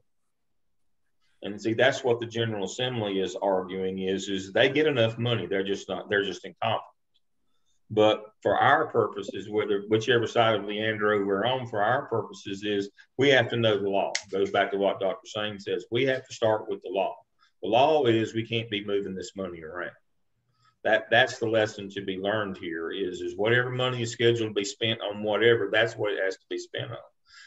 And that what appeal looks like is doing the right thing or heart in the right place to one group is being inequitable to another group. You're not going to get everybody to sit down and agree that this is how it ought to be. Now, remember, if you do district power equalizing, my neighbors here in Mecklenburg County, they're going to be madder than fire, because what's going to happen is the state's going to give their kids less money, and their kids are going to end up with less money so that they can give more to Hope, Vance, Robinson. That's the whole notion here. So you're never going to convince my neighbors here that it's the right thing to do, because it means their kids get less. So we can't just say, this is about, doing the right thing or not. No, it has to circle back to the money again. Is it legal to move money around? And the answer is no, regardless of the intent. Okay. Improvements of the North Carolina education system since the Leandro plan. The average teacher salary has grown by 20%. And in 2021, that average included an additional $2,800 in bonuses for most teachers. North Carolina average teacher salaries went from 7th to 3rd in the Southeast. Inflation adjusted state expenditures increased by over $1,000 per students throughout 2021. North Carolina shares of state level funding for K-12 public education, 61.6%, is significantly higher than the national average of 47%.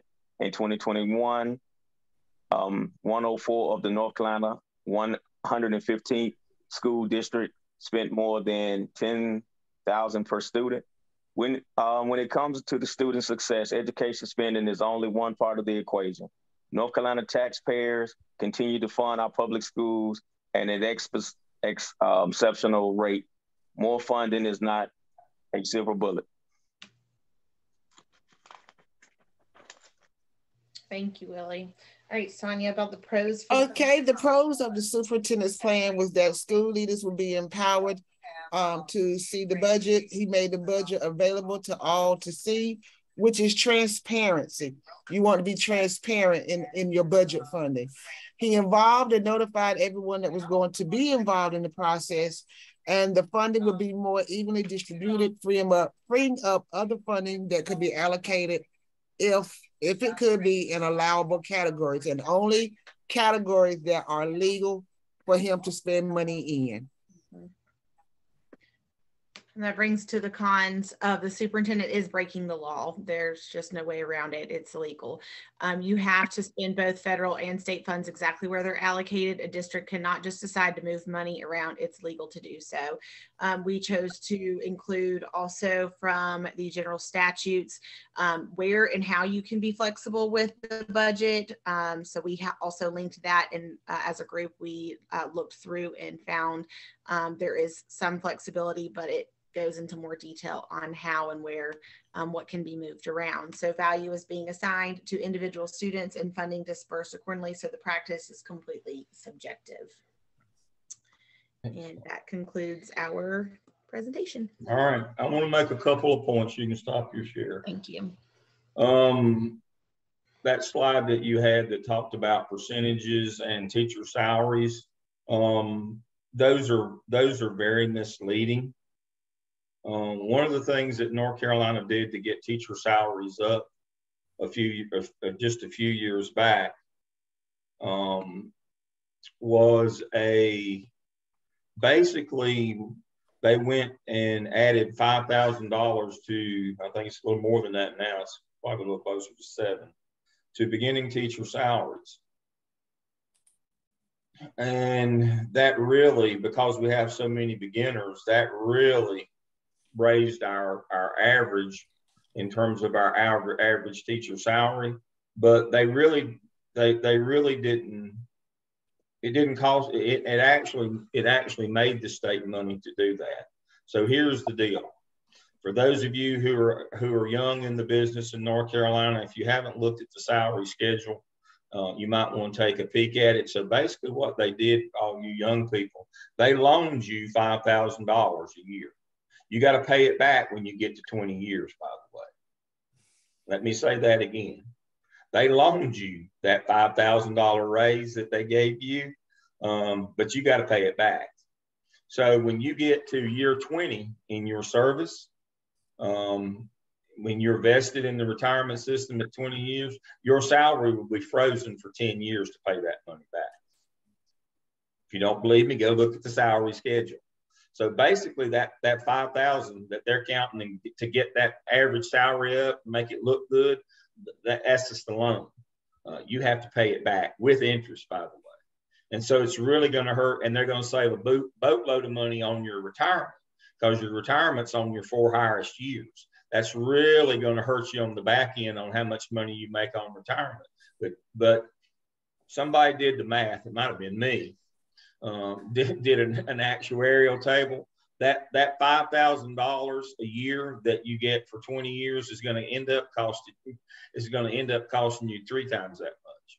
If you live to be 85 years old, it's going to cost you 3 times that much. So that's kind of a dirty trick, but you got to understand how politicians work. And so that average salary was greatly influenced by that little trick in accounting that will save the state money on retirement and will actually pay less out in actual salaries. Now, the percentage of the state budget, it says North Carolina spends 61% of the state budget on schools. That's a misnomer too. With all the tax breaks that they have given corporate entities in North Carolina, the amount of funding has stayed, has actually come down, but the state budget has moved down because of all the money that they don't take in anymore. Every time you give a tax break, that's less money that comes in state revenue that goes to the budget. So in actuality, the state spends less money today on the education budget than it did 5 years ago. Let me say that again. In real dollars, it spends less than it did 5 years ago, but it's a larger percentage of the budget because of tax breaks. And so the state takes in several $100 million less a year than it used to because it's given out all these corporate tax incentives. So again, that's a very misleading statistic as well in terms of 61% of the budget. They just reduced the overall budget by giving tax incentives. the amount spent on education has actually come down, I think, somewhere in the $20-25 million range over the last 5 years. But as a percentage of the state budget, it's gone up. So they're not spending more. They're spending less today in 2022 than they did in 2017 in real dollars.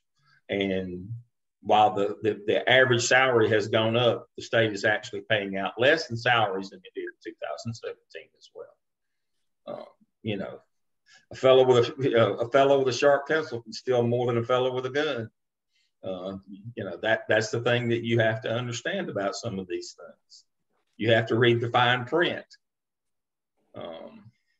So that kind of concludes tonight, but you took the gist of this away. You did a great job. That, you know, you got to be transparent. What you think is helping one, other people won't see it that way. You got to be transparent. You got to be legal. You got to be ethical. You got to be honest. As Dr. Sane said, you start not with your heart, but with your head. What's the law say? And you'll keep yourself out of trouble. Again, the notion here for schools is you should have a priority list of what you're going to spend your money on. It should support your academic programs. If you've got a little extra money, but good teaching is good teaching regardless of the amount of money. And that's what we want you to know. I've got a couple things in terms of housekeeping, Dr. Sane. I'll get to you. I'll let you end up. Let me share my screen, and it may take me a second here because I got kicked out. Let me see if let's see if I'm still up and running here. Yeah, I am. All right, let me remind you of a couple of things here. First is your OMA, skip, and CAP assignment drop boxes. This is where you put your peer reviews and your tasks to get your scores, your final scores on them. Make sure you upload all those things that you've been doing, all your tasks, the final ones, and all of your any peer reviews that you've done should go in here. Okay. Here's the place for them, for your peer reviews and for your tasks. And on your case studies, come to the case study materials and drop boxes. Make sure you put your group project in from last time and your personal reflection from last time. From tonight, you simply go to case study 2, materials and drop boxes, and you put your group project in from tonight and your personal reflection, your half-page or less that you write, to make sure that you get your, you get your points. I noticed that some of you aren't uploading your stuff. You should be about done with your OMA and move to your skip. I covered that last week. We'll talk about our next case next week, Jimmy and Willie. We'll talk about them. We're normal too. And then the last thing that I have this evening, I want to shout out Sonia on due process in terms of the hiring process. So here's the thing that I want us to remember about the hiring process. And Sonia pointed this out in hers. I'm not throwing her district under the bus, but she pointed out something very, very good. And it's what I point out all the time. Due process in hiring is the same for every district, but who does what differs from district to district. Who advertises the job, who vets the candidates, who collects the resumes, who collects the transcripts, who does the background check, who does the blood test, who does the drug test, who calls the references. All those things have to be done in every district. Remember, that's the substantive due process. That's what everybody gets. Procedural part varies from district to district in terms of who does those things. Districts that put a lot of that burden on principals, they have to worry about whether those things are happening or not. And as Sonia pointed out in hers, principals have to be reminded a lot. Don't be taking shortcuts. But see, they're only human. They're being asked to do a lot of the work that a lot of human resources department do in bigger districts. I told you the story when I was in Burke and Rutherford, I had to do it all. When I was in Wake and Mecklenburg, they did it all for me. The process is the same. The substance is the same. The procedure varies from district to district in terms of who does it. What you got to know is what's my role? What have I got to do? In my district, it didn't matter that in this district, somebody did it for me. In the district I'm working in now, who does what? What is my responsibility? And as Sonia pointed out, you might have to be reminded from time to time, this is your responsibility to do. You can't just say, well, I'm not in HR, I don't have time to do that. You've got to follow that procedure that carries out that substance in due process and hiring, as well as we do in discipline, as well as we do in exceptional children. You got to know, what is my role in this district? What is my responsibility to do? That's the thing that, for all due process, what part of it is mine? What do I own and I've got to take care of?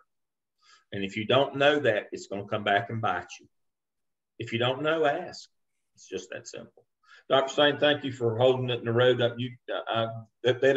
They probably would have preferred you to me because I'm too long-winded, but I'll give you the opportunity as always. Close us out again. I thank you for being here, our resident expert. You add so much to our class in terms of you live it every day. I'll let you close us out this evening. All right. Before we close out, Jennifer's got her hand raised there. Dr. Lamb, I think last week in class, and I could have missed something, I think you said you were going to go over the skip this week, and I don't recall us going over it. We didn't go over the skip? No, we have didn't. not, sir. I'm sorry. Right. We got time tonight. Okay. I thought we did it last week. I'm sorry. You're right. No, thank you. Let me share my screen. It won't take me but about 5 minutes. All right, so here are our materials under skip, task, and prompts right here in our. So what I've got for you is I've got a couple examples, and I've got the task and the prompts, and then I've got the graphic organizers. Again, we use the same ones. So you're going to create a marketing plan for your school. And so here, I'll just open this one. And so make sure I'm kind of working backwards here.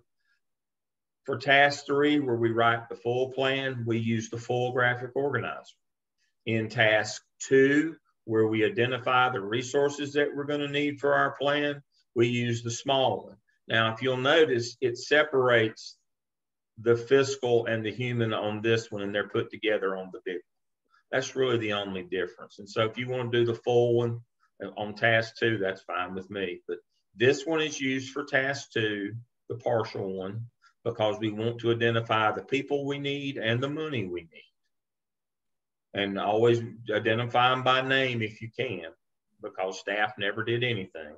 If we don't have a person responsibility, we know it ain't going to happen. And then this is the bigger one here. And remember, formative assessment, as always, is not measuring the kids halfway through. There's no kids to measure on this one. It's formative assessment is fidelity checks. How are we going to go check to make sure people are doing what we told them to do? That's a big part of school administration. Is we can assign all these tasks, but if we go to the office and close the door, how do we know that they ever happen? We have to have a plan of how we're going to formatively assess whether they're doing the things we ask them to do. So make sure. So this is for task 3. This is for task 2. So let's look at our tasks right quick. It'll take us about a minute. Let me close that one. Go back here. All right. The whole notion of this is we're going to develop short and long-term goals in task 1. So let's look at task 1, what the directions are. The candidate will lead the skip team to conduct a needs assessment to determine the gaps in communication between the internal and external communities and potential opportunities for involvement of these two communities in the decisions that have a direct effect on the community and the schools. All right, description and background of the setting. You can copy that straight out of your OMA or your AppSell or AppTel. You've already done that. All right, a clear statement of the purpose. Again, this is not about test scores. This is not about instruction. It's just as simple as the statement. The clear statement is we're conducting a needs assessment to determine gaps in communication between the school and the community and parents, period. That's what we're doing. We're looking for gaps in communication. You say, well, Dale, how am I going to do that? Well, we're going to go to the teacher working condition survey, that parent section. It has those questions about communication between the school and the parents. We're going to go to the teacher working condition survey. South Carolina people, you'll go to your parent survey. It's in your state report card. You're going to go look and find that you're simply going to do that. So what I'm going to do is, Jennifer, where are you teaching right now? Remind me again. You're in Haywood County? Haywood County, yes, sir. All right. Which school are you at in Haywood? Waynesville Middle.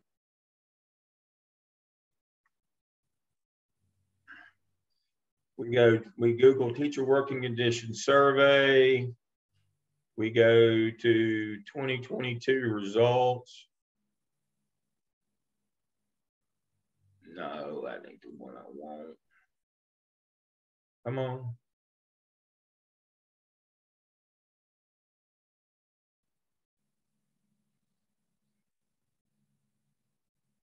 There we go.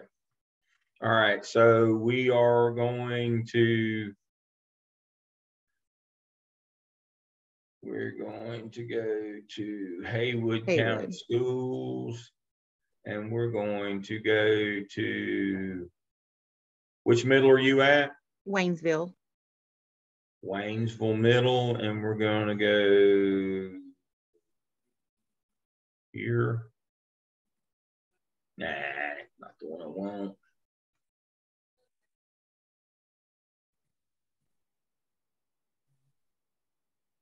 Still not the one I want. Well, number one, that's not the one I want.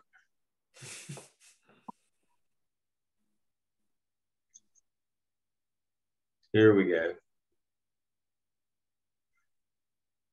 This is the one I want.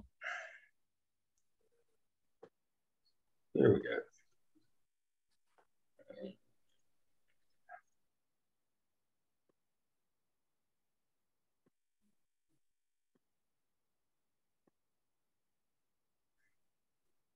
Haywood, and then I go to the individual schools. Then I go to Waynesville Middle, and I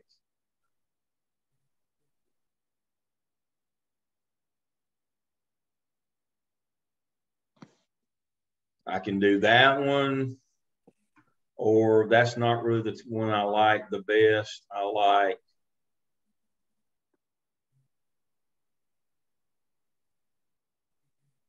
like the middle column. This is the one we want right here. And so what we've already used it when we did some things. So what we're looking at, community support and involvement. Parent guardians are influential decision makers. The school maintains clear two-way communications with the community. These right here, these are your questions on communication right here. This section right here, that's your needs assessment. So if we looked at Jennifer's school, we see that they've got a couple of blues here. Parent guardians support teachers and contribute to their success with students, and community members support teachers. So we got a couple of issues here, but we're looking for gaps in communication. Two-way communication, pretty good. Useful information about student learning, but not a good job of encouraging parent-student involvement, only 76%. Now, there's a couple of other ones that you could use right here, but I don't like them. Equity, safety, no. Just use this one. Just use these right here, and you've got a section that looks just like this in the South Carolina survey. This is the one we're looking at for our needs survey. We're trying to find gaps in communication for the purpose of, let me get out of that, go back here. All right, a set of recommendations that includes both short and long-term objectives to establish your plan. All right, now I'm gonna stop my share because I want full force here. Short term are things that you can do using technology and media to better connect with your parents. Social media, Facebook, Twitter, Instagram. What are you going to do? You're going to look for your gaps. What are you going to do? Focus on social media, focus on technology. Those kinds of things, short-term goals. Now, long-term goals are not an extension of short-term goals. Let me say that again. Long-term goals are not just doing short-term goals longer. They're different goals altogether. The whole purpose of connecting and grabbing these parents and being able to communicate with them is for the purpose of then getting them in our building to do something with them in an academic sense. I don't want them coming to a ball game. I don't want them coming to a talent show or a step contest. That won't make our test scores go up. The whole notion here is, let me help you help your child, or help me help you help your child. Get them in for parent night, family math night, family reading night, job fair, where you bring in the freshmen at a high school and they, the best one was at Northwest Guilford. I had two that were really good high school ones. Northwest Guilford, we did a partner with Novant, Keisha Sinclair and Diana Birdsey at Northwest Guilford. They partnered with Novant. Keisha was the point person. She partnered with Novant. They did a job fair for medical jobs that you could get with Novant. But here was the trick: on every table, they had the list of advanced courses that you would need in order to go to college and major in that, and what college you'd go to. They didn't just invite the seniors in. They brought the freshmen in and their parents. And within 2 years, they had the highest number of students in North Carolina signed up for advanced courses in their high school. Parents knew, they got parents involved and got kids taking higher level courses, facilitated their children. Now, the one that we did at in Winston, I'm having a senior moment, Parkland. At Parkland and Winston, we connected with the ESL community, the Hispanic community. Now, full disclosure, first meeting we had with those parents, we had 4 parents come forward. Second meeting, we had 400 because we did a better job. We found the right person, Reverend Jose, we got communication. It was a perfect example of, you can have the best program in the world planned for parents. If none of them show up, it doesn't do any good. You got to have that communication piece to start with. That's what short term is. That communication piece, that we can get information to them. We can communicate. We get on their consciousness, their agenda. And then once we've got them hooked, what are we going to do with them now? Just having them hooked and keeping them informed using social media. The purpose is to get them in our building for something academic. I've made the old joke for years. If it was just about getting a crowd to come to your school, in Eastern North Carolina, we'd have a barbecue. In Western North Carolina, we'd have a womanless wedding. Jennifer, we still have womanless weddings in the far West, like when I was a kid, when I grew up in the mountains. That was a thing back when I was a kid. In the Piedmont barbecues, the big thing in the Piedmont was donkey basketball games. You remember those in the Piedmont? We've done that at our school before. Yes. I almost died. It was crazy. Yeah, exactly. But now you're talking about, you pack the place. Everybody in the world comes to those things, but it won't make your test scores go up. I mean, Independence won, 9 or 10 state titles in a row, 4 AA football. I mean, we had to plan. I was in the central office during that decade. And we had to plan I have seen, I'm not making this up, I have seen out in Mint Hill, where Independence High School is on the east side of Charlotte, I have seen 40,000 people show up for a high school football game. That's right, I said 40,000 people. I've never seen anything like it in my life. And in a stadium that's designed to hold 2,500, by the way. It was just, you couldn't believe how many people. I mean, more than a college game. It was just the most crazy thing you've ever seen in your life. But it didn't make their test scores go up, not a bit. They were still just as dumb on Monday as it was on Friday, before that big crowd showed up on Friday night. The whole notion of the skip is to get parents in and do something with them. Family math night, manipulatives, family reading night, give them books. I'm about to get the Santa Claus stage here. And one of the things that we do when we do Santa Claus at my little adopted school up in the northern part of Cleveland County is we partner with Scholastic Book Fair. We don't just do pictures with Santa. That's what brings them in. We kill it. Every family in that community comes in for pictures with Santa. But guess what? We give every one of those kids in every one of those rooms during the day. We give them a book. We have those parents come in. And we work with those parents, and we partner with Scholastic Book Fairs. The whole purpose is not Santa Claus. I mean, yeah, I enjoy having to do with Santa Claus, but the whole point is getting those parents in and partnering with Scholastics and getting those books and getting those parents to understand reading is fundamental, and being a part of that, gifting those books and sitting and reading with those kids when Santa Claus is there. It's a big deal. And also the money that we raise is for a one-to-one initiative. I've got 2 Chromebooks right over here that I'll take to the school next week. We buy Chromebooks for the school with the money we make from the pictures. So the whole notion of getting those parents in, Santa Claus is just there. I'm just, come for the pretty face and stay for the learning kind of thing. I mean, that's what that's all about. It's a skip. I'm doing a skip at Kaiser Elementary School. Short term to long term. Who cares about Santa Claus pictures? That's not the important part. That's just the hook, folks. The important part is reading those Chromebooks and those classroom sets of books from Scholastic, and getting those parents in to see that and be a part of it.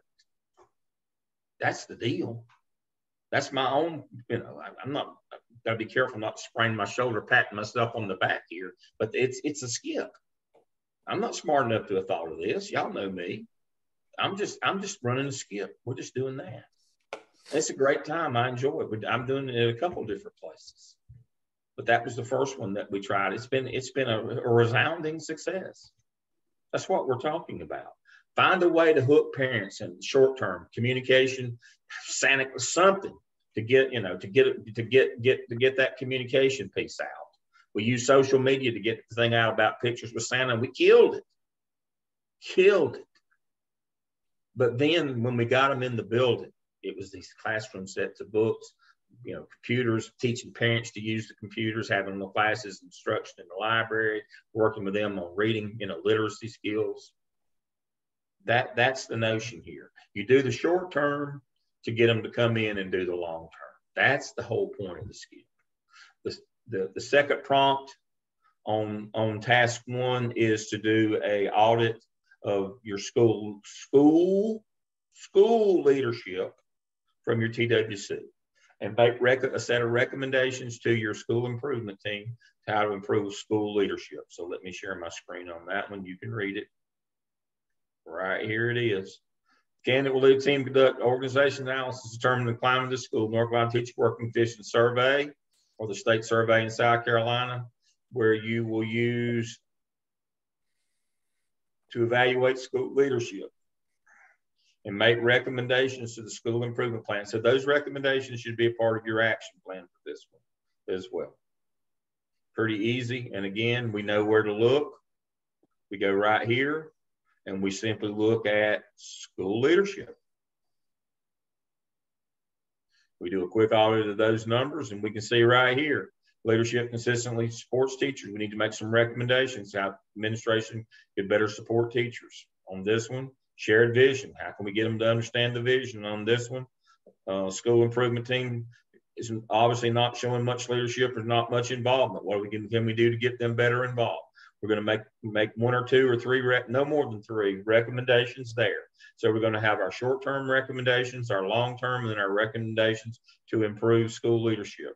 Those will be our specific activities of our action plan. They would go right here on this line. Specific activities, short-term, long-term, at least 1 of each, might have more than 1. And then our recommendations to improve school leadership, timeline, persons responsible, what resources we need, then how we're going to check to make sure it's happening. Right here, we do this, and that's what this is 2. We fill this out, and 2, we identify our resources. 3, we write our plan, and 4, as we always do, we write our competencies. This one is really simple. It's really quick. It's really easy. The only thing that you can do bad is if you don't understand right here that it's simply a needs assessment of the gaps, and then understanding short term is a communication technique. How are we going to communicate better? Long term is the actual event we're going to do, family math night, family reading night, job fair, pictures with Santa. What is it we're going to do to get parents in, to get them hooked into literacy or math or whatever it is? And then we identify our resources. And two, all we got to do is identify our resources, both fiscal and human. That's people and money. And then we put our plan together, and then we write our competencies. The ones that you didn't write when you did the OMA, you did 13 for the OMA, you do the other 9 here. Pretty simple. This one is not hard at all. But again, it's let us help you help your child, or help us help you help your child. But if we don't communicate, I mean, the biggest thing is if we don't communicate with them, they're not going to know what events we're doing or why. We got to find a way to get on their social agenda, to be, they have to be one of communicative with. What's the best way to do that? And once we done that, then we use that. That's our hook. The biggest mistake I see is long term is we'll keep on doing this same communication. To what end? And you communicate for a purpose, to get them to come in so we can do something academically. I remember Charles Thomas, when he was principal at Sunshine, the big thing he did was get parents to come in, and he taught parents how to teach math. They did manipulative with the parents. I thought that was a really neat thing. And his community accepted that from him because he was one of them. I'm not sure that would work in a lot of places. Parents would be insulted. You've called me stupid. Well, at least you're smart enough to understand that. That's a start. But you got to know your community. What would work in your community? How do you communicate? And then what activity do you need to do? I mean, we were focused on literacy at Kaiser, because that was in their school improvement plan. Was a focus on literacy. Pretty simple. So that's the skip. It is really easy. It's a really neat thing to do. It can become, the crazy thing is it's the easiest one to do, but it can become the most powerful. It can become the most powerful one if you do the right thing. Dr. Stain, I'm going to turn it over to you. Please remember you've got the recording, and I'm sure you know how to process and upload it to YouTube and send us the link. I don't, so you may have to go over that with me in just a second. Just let it process, and it will be in your Zoom folder on your computer. Okay. And then we can talk later about how to get it posted. But okay. We'll have to upload it to. What you can do is, in your Zoom folder, we'll have to rename it tonight's class, and then you can send it to me as an MP4, and I can upload it and do all the rest of it. Just send me just change the name to Mels 603 on 10/10/22. When it processes, it'll go to the Zoom folder. Just do a rename on it, and then you can attach it to an email and send it to me. It'll be a big one, but it'll come. Right. And I'll take care of it from there. Dr. Stain, close us out. You got 2 minutes. Last thing for me, we've talked a lot about spending money tonight, obviously. And so I challenge you as you become future leaders, and even if you're on your school improvement team now, when you purchase resources from your school, when you get that money that you can support the specific needs of your kids, make sure, because if you go back to those West Ed recommendations from Leandro, 1 through 7, half of them talk about good teaching and learning. Really no money involved. So make sure that your resources have that teaching and learning component. Are the resources that you're purchasing just to help teachers do something, or is it to improve their practices? So again, just when you're budgeting, make sure that drives your decisions. Teachers, I'm not saying don't get resources, but just make sure those resources have a component that makes teachers better, that helps them continually get better in their practice, because we can all improve. That's it for me tonight. Great. That's great. That's a great reminder. Thank you. Y'all are all doing great. I'm so proud of you. You could do better. You know, you could do better if you had better instruction, but according to what you got, y'all are doing great. And I'm really appreciative. I will see you next week. Get your stuff put in the drop boxes. Be working, finish up your AMA and your skip, and I will see you next Monday. I believe that's right. We're on for next Monday. I think fall breaks next week. This is what I was talking about. Is fall. I didn't start with the weekly schedule as I normally do. Let's check that before we go. I want to make sure, because I know it's coming up soon here. What does that entail? No class? Fall break, you keep on working. You just don't have to come to class that week. You get a week off from that. So let's see. That is correct.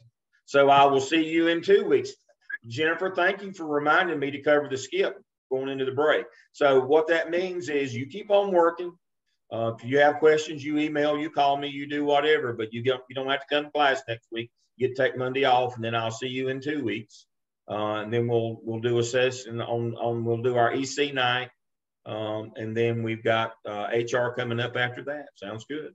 So I will see you in 2 weeks then. Like Chuck Rory said, 2 and 2. So y'all have a good break, and I'll see you in 2 weeks. Thank you.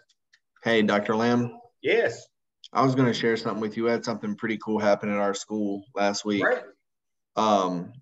Our core construction teacher, or one of them, he was named the winner of the Harbor Freight Tools for Schools prize. Wow. So he won $50,000. Wow. 15 goes to him directly, and then 35 for our CTE program. So it was pretty cool. We had a big presentation for him, and Virginia Fox was there. The state superintendent was there. Ted Burr sent a representative.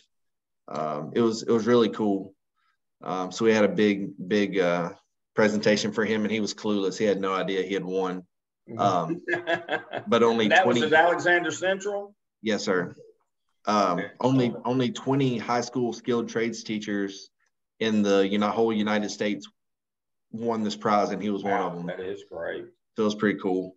That's neat. That's wonderful. Yeah. So I just thought I'd share that. That was that's great. That's pretty cool opportunity.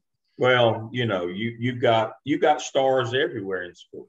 See, that's one of the mistakes that we make, thinking that that you have to teach certain things to be a star. As long as you're adding value and doing the right thing for kids, you can be a star anywhere. Absolutely. I think that's the lesson in that, and I'm so pleased for you and your school, and to get that recognition, that's wonderful. Those kinds of things always tend to go to the bigger, more popular, and more media savvy places.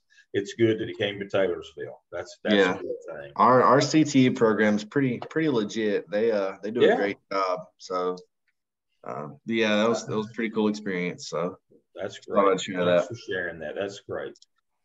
Absolutely. Well, have a good evening, sir. I appreciate it. All right. Thank you.